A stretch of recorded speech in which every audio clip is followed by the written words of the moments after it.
नमस्कार। आप देख रहे हैं the Virat Kesari news.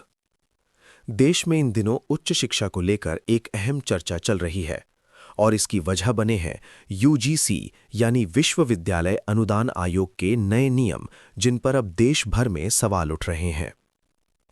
UGC ने हाल ही में विश्वविद्यालयों और कॉलेजों के लिए कुछ नए दिशा निर्देश जारी किए हैं।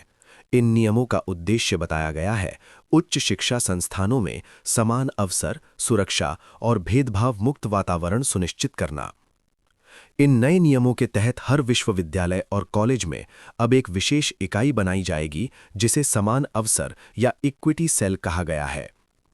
इस इकाई का काम होगा छात्रों और कर्मचारियों से जुड़ी भेदभाव से संबंधित शिकायतों को सुनना और उनकी समीक्षा करना।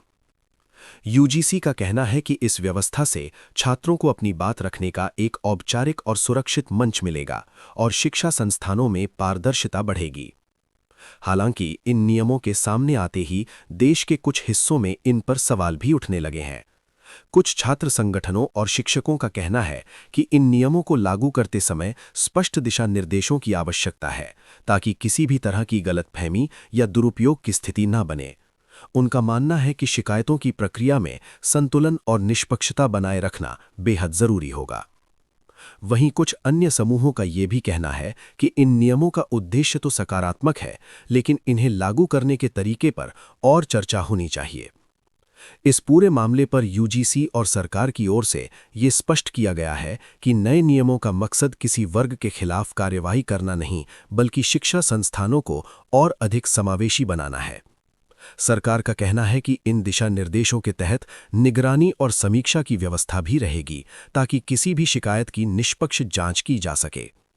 फिलहाल यूजीसी के ये नए नियम शिक्षा जगत में विचार और संवाद का विषय बने हुए हैं।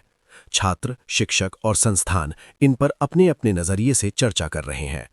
आने वाले दिनों में ये साफ हो पाएगा कि इन नियमों को किस तरह लागू किया जाता है और इसका असर उच्च शिक्षा व्यवस्था पर कैसा पड़ता है।